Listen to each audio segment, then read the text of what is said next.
Hello everyone! Did you miss me? I certainly missed you. Welcome back to Dragon Ball Dissection for 2019.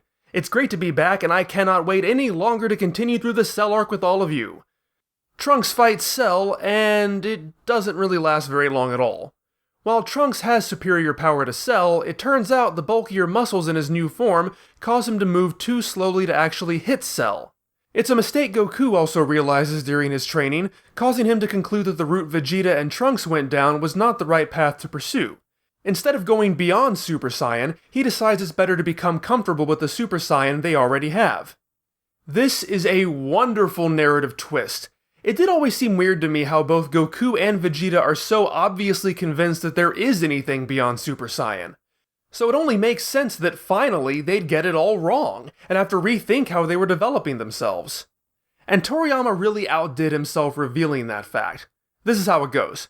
Cell complements Trunks' power, but implies that Trunks still can't win. Then the story cuts to Goku, who reaches Vegeta's form, followed by Trunks'. Gohan praises him, declaring that Goku is sure to beat Cell. Then it cuts back to Trunks, who is missing every attack he throws. Finally, it returns to Goku, who explains why it won't work. It's brilliant cross-cutting to pique interest, build tension, and carefully divide the delivery of necessary information. Goku's matter-of-fact lesson to his son reveals Trunks' life-or-death situation. There are certainly a few, I guess we could say, oddities about this sudden inclusion of big muscles are bad into the series. While Toriyama often introduces small characters who are surprisingly strong, size has never been a detriment. In fact, when characters like Piccolo and Vegeta grow to giant sizes, characters make it a point to call out the fact that despite their increased bulk, they're just as fast as they were before. Vegeta boasts to Kiwi that naturally his speed would increase right alongside his power. Then again, Vegeta is shown here to be going down the wrong path as well, so maybe that's to be expected. And it's barely worth mentioning, I suppose, but that brings up the question of Vegeta's power-up. Trunks admits to himself that his father did not transform in the way Trunks did, precisely because he'd figured out how worthless it was. And that's why a lot of people in my last episode commented that it's not that Vegeta hadn't noticed how strong Trunks was, he noticed and didn't care because it sucked. And while it's easy to say that Trunks is just making an assumption on Vegeta's thought process, we get no other real insight into the situation, so I don't think there's any reason to doubt it in this case. My real confusion here lay in the fact that Trunks would honestly think he could successfully hide that from Vegeta, leaving open the possibility for a slightly more plausible explanation that Trunks managed to tap into this power in some discreet way that Vegeta legitimately did not notice, even though Kuririn figured it out just by seeing Trunks stand around doing nothing. But if Vegeta was able to reach that form, well, Vegeta's not the type who makes rational decisions when his back's against a wall. Usually he'll freak out and just launch the biggest thing he has, which, according to Trunks' inference, would be that. So basically on one side you have Trunks claiming Vegeta performed a careful cost-benefit analysis of his power-to-speed ratio, but on the other side you have Goku saying that whole ability tree is just wrong. I don't know if I really have a point with this exactly, but I guess I've just always wondered how many muscles are too many muscles. Where's the line, especially given that just between 1988 and 1992, the characters' physiques have been slowly but surely transforming from athletic martial artists to steroid-abusing bodybuilders the stronger they become. So having the series suddenly present the message as huge muscles are a detriment to fighting seems a little bit silly. Despite the few minor head-scratchers though, this is fantastic. You may believe I've heaped tons of scorn at this arc, and maybe that's true, but I love this. I love this so freaking much. After all the assimilations and power-ups and magic training rooms, Dragon Ball needed a back-to-basics philosophy. Besides providing logical details to an otherwise largely unexplained phenomenon, we get to see characters work through a problem with their minds. And unlike so many pulled out of their ass powers we're just told to accept, this makes sense. I find this moment so much more shocking and revelatory than, say, Frieza announcing he has yet another transformation he hasn't gotten around to using yet. And unfortunately for the Vegeta and Trunks fans, it demonstrates how far ahead of them Goku is, much more effectively than Goku simply being really, really strong. Because this is not another stacked transformation, it's not a new hair color, it's a tangible explanation. Pouring in more power to get big muscles equals bad. Becoming used to Super Saiyan so it doesn't drain energy equals good. That's something we can easily understand. Anyway, enough talk about oiled up men with beefy bodies. Cell decides not to kill Trunks despite the fact that Trunks literally gives up and asks for death. Cell, as I've established, is introduced as a character with crystal clear goals and motivations. He absorbs random people to become strong enough to engage the artificial humans. He engages the artificial humans to absorb them. He absorbs them to reach his perfect form. Now that he's accomplished all that, it leaves the story with a bit of a conundrum. What does he do now? Upon confirming that the heroes can become immensely stronger in a short period of time, he decides to hold his own tournament, the Cell Games, with the fate of the world as the prize. There is no limit to how many people can fight against him, but if everyone loses, Cell destroys the world. I'm not saying this is bad, per se, it's just not terribly inspired or original. I will give it credit for throwing a curveball to get us beyond the idea of revenge against Goku. While I would have liked to have seen what that could entail, the idea never really gets off the ground because Goku has been inactive almost the entire arc. But I do have to point out that Dr. Gero really sucks at this whole revenge thing. He lets Goku go. The one remaining creation loyal to him completely abandons his goal at the first possible opportunity. Hell, the two who flat out betray Dr. Gero and kill him go to greater lengths to carry out his desires than anybody else. I mean, they never succeed either, but, they went to the trouble of getting a van. Basically, though, this is, for me, the point where Cell stops being interesting as a character. I mean, Toriyama already thoroughly dropped the ball at the very beginning by having Cell monologue all his intentions and dissipate any mystery about himself. But here he just becomes the standard mustache-twirling villain. I mean, geez, at least the delinquents seem to take destroying the world as a challenge to have as much fun doing it as possible. Even Piccolo has the good sense to prolong his fun for a few decades, but Cell's going to blow up the world. And then what? Aimlessly drift through space? Hope he manages to stumble across someone stronger to fight, despite the fact that seemingly all of the strongest people in existence are congregated on this one planet? Unless he happens to run into Broly. Oh, good heavens, I can't believe I just said that. The whole point is that there needs to be earth-shattering stakes for this conflict, so Cell is going to shoot his entire wad in one go by doing the one thing that is going to prevent him from testing out his perfection in the future, which makes the least sense for his character. If you recall, it's the whole reason he doesn't kill Trunks immediately. At this point, he's Piccolo without the maniacal evil joy, he's Vegeta without the smug superiority, and he's Frieza without the charm. By mixing all these villains together, all Dragon Ball has concocted is a villain as appetizing as lukewarm oatmeal.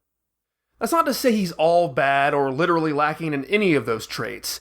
He can be smug, he can lose his temper when he's pushed to the brink, he's certainly not a boring blank slate like Jiren who makes me sleepy just thinking about him.